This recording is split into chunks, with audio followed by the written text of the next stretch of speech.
नमस्कार, आप देख रहे हैं आरवी न्यूज़ 24। और जिस तरीके से पिछले कई वर्षों से देखा जा रहा है कि जो अल्पसंख्यक ईसाई समुदाय है उन पे देश के भिन्न भिन्न कोनों से आए दिन ये खबरें मिलती रहती हैं कि धर्मांतरण के जो मुद्दे हैं वो किस तरीके से बढ़ते जा रहे हैं और किस तरीके से जो अल्पसंख्यक समाज है इस पर लगातार आक्रमण हो रहे हैं और कई जगह चर्चों को तोड़ा भी गया है। और कई ऐसे समाचार भी मिलते हैं जहाँ पे जो पास्टर होते हैं उनके धर्मगुरु उन पर जो है आरोप लगाया जाता है कि वो धर्म बदलते हैं। इसी प्रकार का एक मुद्दा जो है गुरुग्राम के सूरत नगर पार्ट 2 से आया है, जहाँ पर कुछ ईसाई समुदाय के लोग हैं उनको मारा पीटा गया है और जिसके कारण हमें ये खबर मिली और हम उसी खबर को सुनने के लिए, देखने के लिए कि इस बात में कितनी सच्चाई है उसको जानने के लिए आए थे।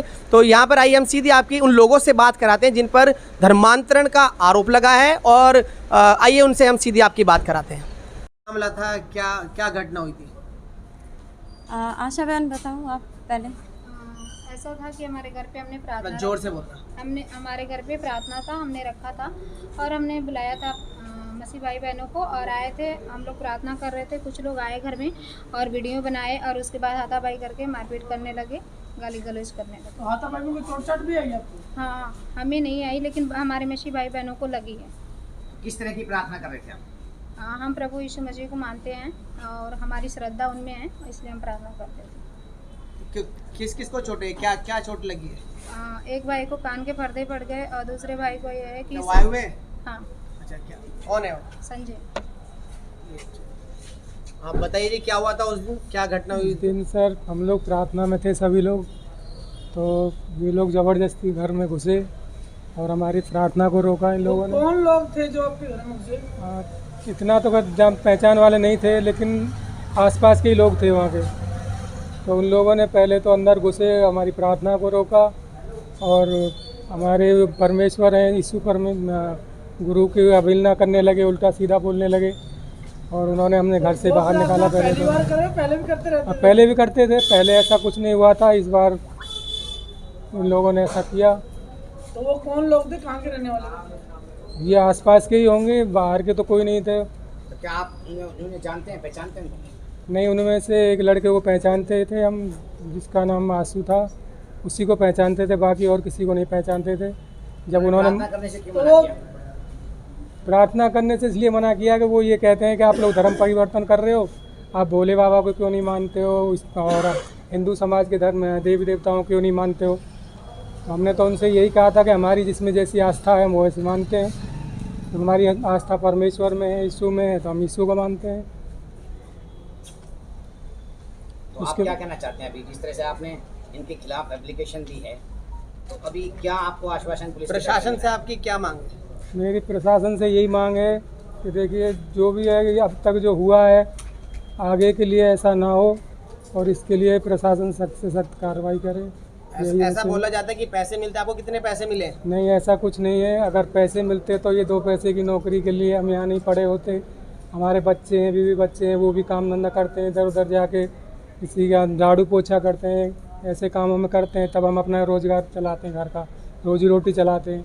अगर हमें मोटा पैसा मिला होता तो हम किसी की यहाँ पर नौकरी नहीं कर रहे होते, अपने घर बैठे होते। तो पुलिस ने आपको सुरक्षा के लिए कुछ बोला है? पुलिस ने सुरक्षा के लिए तो अभी तक ऐसा कुछ कदम नहीं उठाया, लेकिन इतना है कि उनका सपोर्ट हमारे साथ है। ये बहन यहाँ पर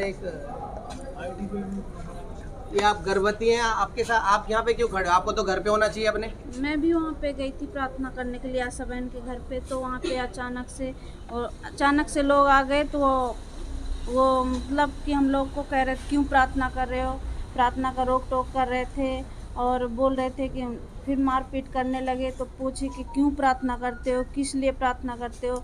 जब हम लोग अपने जीवन की गवाही बताने लगे कि हमारे जीवन में ऐसे ऐसे कार्य हुआ है, हम लोग प्रार्थना करते हैं, इससे हमें हमारे आत्मा को शांति मिलती है, हमारे जीवन में बहुत ऐसे कार्य होता है। तो कह रहे कि ये राम कथा बंद करो, नहीं तो यहाँ के सब लोग बदल जाएंगे। यहाँ कोर्ट में क्यों आना पड़ गया आप तो, जबकि गर्भवती हैं? यहाँ पे आना मुझे इसलिए पड़ा क्योंकि वो रोक लगाते हैं, प्रार्थना का रोक लगाते हैं और वहाँ पे हमारे विश्वासी भाई बहन को मार रहे थे और यहाँ तक कि मुझे भी धक्का मुक्की लग चुका था। तो अगर आगे को मुझे कुछ होता या हमारे घर में जो पल रहा बच्चा उसको कुछ होता तो हम क्या करते। तो अभी आपको उनसे डर लग रहा है? तो मुझे इसीलिए यहाँ पे हम आए हैं कि आगे को कुछ ऐसा ना होने पाए। जो विरोधी में मतलब प्रार्थना के विरोध में खड़े होते हैं तो ऐसा कुछ ना होने पाए, क्योंकि हम लोग भी गरीब परिवार से हैं, हम लोग भी काम करते हैं। आगे को कुछ होगा तो इनकी जिम्मेदारी है। तो अभी भी क्या आपको कोई धमकियां या कोई ऐसा डराने वाला कुछ लग रहा है आपको कि वो नहीं लोग डरा रहे तो हैं? ये भी बोले थे कि यहाँ से अगर दोबारा प्रार्थना करते हुए दिख गए तो हम आपको जान से मार देंगे। इसीलिए हम यहाँ पर आए हैं, इसीलिए हम ये मतलब कार्रवाई करवाना चाहते हैं कि यहाँ के जो बड़े सर हैं वो सुने और इसके लिए मदद करें। आपकी कोई रंजिश तो नहीं उनसे? कोई दुश्मनी कोई? नहीं, मेरा कोई दुश्मनी नहीं। जी, मेरा नाम सोनिया है और मैं भी मतलब उस प्रार्थना में थी। तो हम वोंसी में रहने वाले हैं और हम वहाँ पे प्रार्थना के लिए आए हुए थे। उस दिन हमें बुलाया गया था, हम आए थे उस जगह पे आशा बहन के घर पे। ये बात पहले भी हो चुकी है क्लियर। तो वहाँ पे हम प्रार्थना कर रहे थे, इतने में कुछ लोग हमारे प्रार्थना के बीच में आ गए। एक तरफ शटर वाला डोर था, एक तरफ ऐसे ही थे। तो कम से कम 8-10 लोग आ गए हमारे बीच में और हम आंख बंद करे हुए थे, प्रार्थना कर रहे थे। उन्होंने चुपके से पहले हमारे वीडियो बनाया, फिर उसके बाद एकदम से सारे लोग आ गए, आके धमकी दिखाने लगे, हमें बोलने लगे कि आप लोग किस बात के लिए प्रार्थना कर रहे हो, कौन सी प्रार्थना हो रही है यहाँ पे। इस तरह से उन्होंने हमारे लिए रुकावट डाली, पूछताछ किया। तो हम प्रार्थना से उठे और हमने कहा हम यीशु की प्रार्थना कर रहे हैं। तो उन्होंने फिर ज़बरदस्ती बोला कि ठीक है प्रार्थना कर रहे हो, यहाँ सामने मंदिर है वहाँ चलो। तो हमने बोला नहीं, हम बस यीशु की प्रार्थना कर रहे हैं और आराम से कर रहे हैं, हमें बुलाए गए, हम प्रार्थना कर रहे हैं। फिर उन्होंने बहुत ऐसे हमारे ऊपर आरोप लगाने लगे कि आप लोगों ने धर्म बदल रहे हो और इन भोले वाले लोगों को फंसा रहे हो, उनको पैसे दे रहे हो। तो मैंने कहा ना तो मुझे पैसे मिले हैं, ना मेरे हस्बैंड को, और ना यहाँ के जो आने वाले हैं उनको, क्योंकि हम अपने मर्जी से आए हुए हैं और मैं भी अपने इच्छा से इसमें जुड़ी हुई हूँ।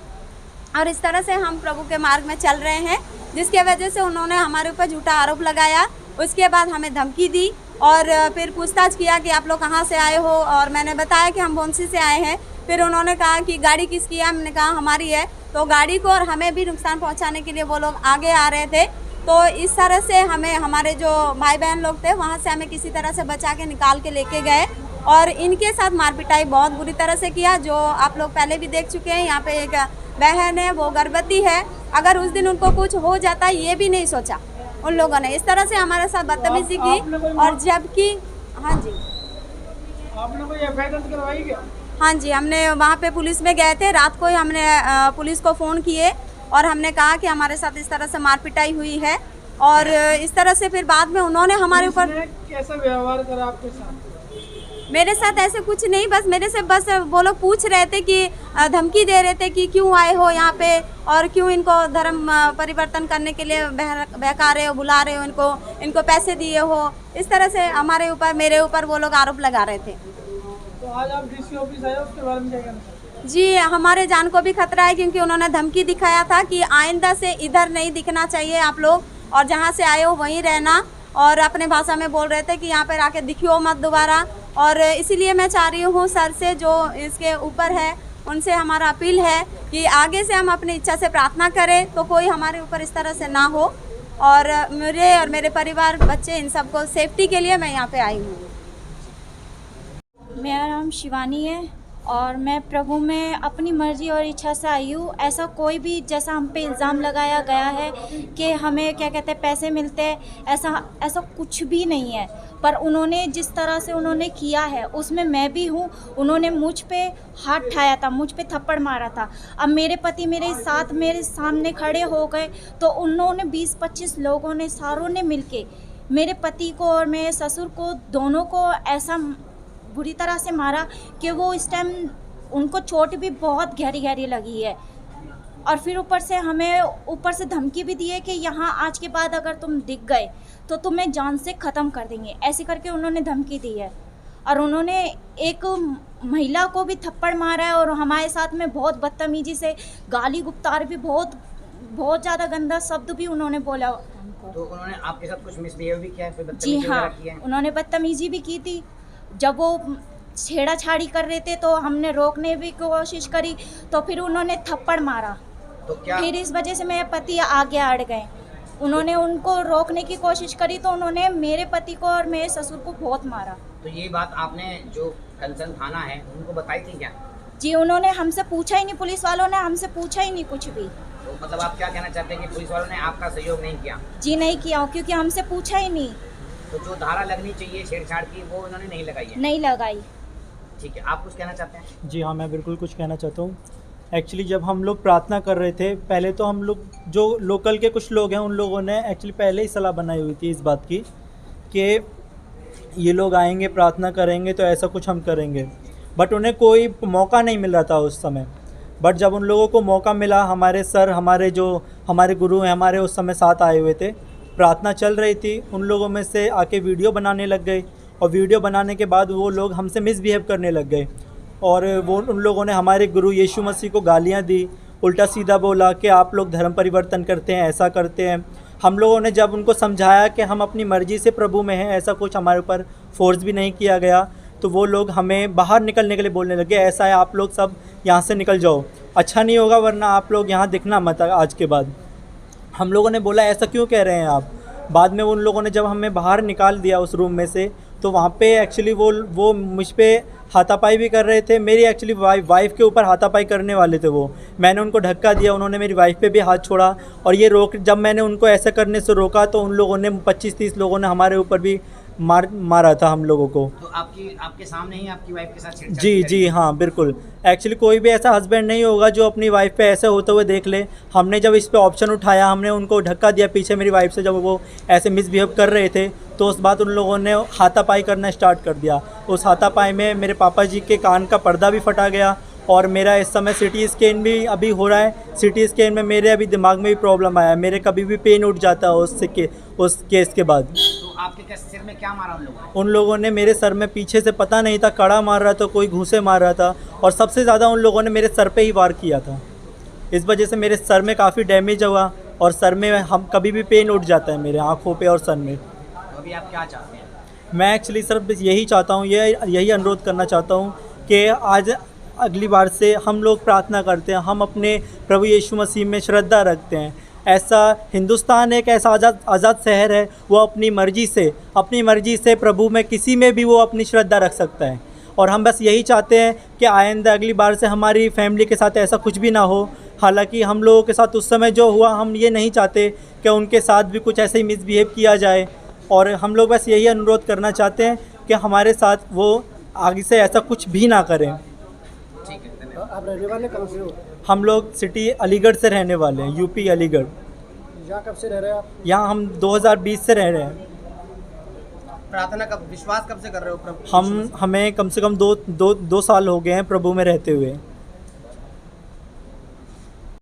हाँ जी, आप लोग अपना नाम बता दीजिए और कहाँ से आए हैं बताइए जरा, और किस विषय में आज आप डीसी साहब से मिलने के लिए आए हैं? मेरा नाम बीरूराम है, मैं डिस्ट्रिक्ट फतेहाबाद से हूँ। All India United Christian front का स्टेट प्रेसिडेंट हूँ और मेरे साथ आप देखने चाहेंगे all India United Christian front के जो फाउंडरेजर पास्टर जगसर जी हैं, और मेरे साथ हैं all India United Christian front के जो जिला अध्यक्ष सिरसा डिस्ट्रिक्ट से, और मेरे साथ हैं all India United Christian front के बुद्धिजीवी सेल के महासचिव पास्टर सुखदेव बागड़ी जी, और इधर देखने चाहेंगे all India United Christian front के मेरे साथ हैं महासचिव पास्टर राजकुमार जी, और all India United Christian front से जो हमारे एडवाइज़र हैं पास्टर फिलिप राणा जी गुड़गांव से हैं। और आज आपका यहाँ आने का कारण क्या था? हमारा आने का ये कारण था, आप दिन प्रतिदिन सुन रहे होंगे ईसाई समाज पे दिन प्रतिदिन प्रताड़ित कर रहे हैं, और जो भी शरारती तत्व हैं, मैं कहूँगा कोई भी धर्म हमें लड़ना नहीं सिखाता, जो भी धर्म है हमें एकता में और प्यार सिखाता है। जो ये कुछ शरारती तत्व हैं जो हर एक धर्म में पाए जाते हैं, और ये इनका मकसद है पूरे समाज को लड़ाना, हमारे आपसी भाईचारे को ख़त्म करना। आज हम डीसी साहब को ज्ञापन भी देंगे, और इस एक घटना के कारण कि गुड़गांव में एक घटना हुई, अभी लेडीज जो प्रेग्नेंट थी उस पर विरोधी दलों ने आके, जो विरोधी दलों के कुछ लोग थे शरारती तत्व से, वो अपने घर में प्रार्थना सभा कर रहे थे शांतिपूर्वक। उस प्रार्थना सभा को भंग किया गया। एक प्रेग्नेंट बहन थी, उन पे चोट मारी गई, और एक भाई थे उनके कान का पर्दा फट गया, उनके भी चोट मारी गई। मैं आपका ध्यान पूरे शासन प्रशासन का उस ओर दिलाना चाहता हूँ, कि इन लोगों पे सख्त कार्रवाई की जाए ताकि हमारे समाज का माहौल ख़राब ना हो। जबकि आर्टिकल 25 हमें इस चीज़ की इजाज़त देता है कि आप किसी भी धर्म को और किसी मजहब में आस्था रख सकते हैं, उसे मान सकते हैं। तो मैं प्रशासन से यही मांग करना चाहूँगा, ऑल इंडिया यूनाइटेड किसान फ्रंट का स्टेट प्रेसिडेंट होने के नाते, कि अनुच्छेद 25 का ध्यान रखा जाए और जो ईसाई समाज पे दिन प्रतिदिन घटनाएं हो रही हैं, इस घटनाओं को रोका जाए। शासन प्रशासन इस ओर पूरा ध्यान दे ताकि समाज का माहौल ख़राब ना हो और हम आपस में जो लोग आज कर रहे हैं, मैं समझता हूँ वो भी हमारे भाई हैं और हमारा आपसी प्रेम बना रहे, हमारा भाईचारा बना रहे। उन पर कानूनी कार्रवाई चाहते हैं हम, किसी प्रकार का द्वेष या नहीं। जो उन्होंने गलत काम किया है, जो अपने आप को धर्म के ठेकेदार बोलते हैं, मैं उनके लिए साफ बोलना चाहूँगा, वो कोई भी धर्म लड़ना नहीं सिखाता है और ना ही हमारा संविधान लड़ना सिखाता है। हम संविधान के अकॉर्डिंग रह के कानून की पालना करते हुए हम उनका विरोध करते हैं all India United Christian front की तरफ से। यदि उन पे कार्रवाई नहीं की गई तो ऑल इंडिया यूनाइटेड क्रिश्चियन ही नहीं बल्कि पूरे उत्तर भारत में बड़े लेवल पे आंदोलन होगा और हम ईसाई समाज सड़कों पर उतरने के लिए मजबूर होगा। और मैं शासन प्रशासन का ध्यान इस ओर दिलाना चाहता हूँ, यदि आप लोग शासन प्रशासन इस पर ध्यान नहीं लेता, ये समाज को तोड़ने का काम करेंगी। ऐसी घटनाओं पे तुरंत अंकुश लगाया जाए और इन लोगों पे तुरंत कार्रवाई की जाए ताकि समाज का माहौल ख़राब ना हो। बस मैं इतना ही कहना चाहूँगा। आगे जिन्होंने हमला किया वो कौन लोग थे? वो शरारती तत्व हैं जी, मैं साफ बोलता हूँ।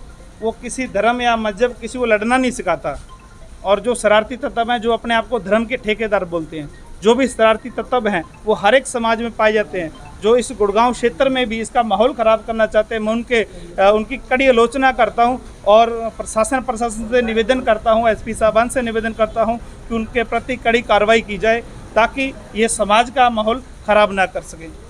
आप इसमें कब से जुड़े हुए हो? मेरी दूसरी पीढ़ी है ईसाई समाज में और जब आर्टिकल 25 में इस चीज़ का इजाज़त देता है तो हम कितने दिन से जुड़े हैं ये मायने नहीं रखता। मेरी आस्था है, चाहे मैं 1 मिनट पहले भी यीशु मसीह में विश्वास करूं या किसी अन्य धर्म में विश्वास करूं, आर्टिकल 25 सभी के लिए समानता अधिकार प्रदान करता है। अभी लगभग इसमें कितने लोग हुए जुड़े हुए? अगर आप गणना के अनुसार देखेंगे तो इनकी संख्या बहुत है, परंतु हम लोग गणना के अनुसार नहीं, हम एक पंथ पे चलने वाले लोग हैं जो यीशु मसीह के पद चिन्हों पे आस्था रखते हैं, उनकी शिक्षाओं पे आस्था रखते हैं। हम जाति या धर्म से नहीं बल्कि हम आस्था से मसीह हैं।